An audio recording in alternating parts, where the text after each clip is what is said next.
Hello বন্ধুরা, এখন কথা বলবো বিরাট কোহলিকে নিয়ে। বিরাট সুখবর, দ্বিতীয়বার মা হলেন অনুষ্কা, সন্তানের নাম রাখলেন অক্ষয়।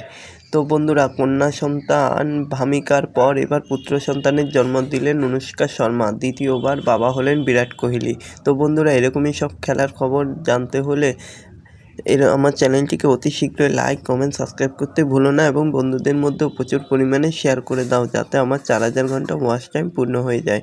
তো বন্ধুরা, বিরাট কোহলি এবার দ্বিতীয়বার বাবা হয়েছেন। প্রেম দিবসের ঠিক পরের দিন অর্থাৎ 15ই ফেব্রুয়ারি জন্ম দিয়েছেন অনুষ্কা শর্মা তার পুত্র সন্তানের। ছেলের জন্মের সুখবর জানিয়েছেন মঙ্গলবার রাতে একটি পোস্টের মাধ্যমে অনুষ্কা। তিনি লেখেন, হৃদয় আনন্দে পরিপূর্ণ, ভালোবাসার সঙ্গে জানাচ্ছি এই 15ই ফেব্রুয়ারি আমার ঘরে এক নতুন অতিথি এসেছে। ভামিকার পর এবার তাদের কোল আলো করে এসেছে ছোট্ট সোনায় অক্ষয়। হ্যাঁ, ছেলের নাম এটিই রেখেছেন।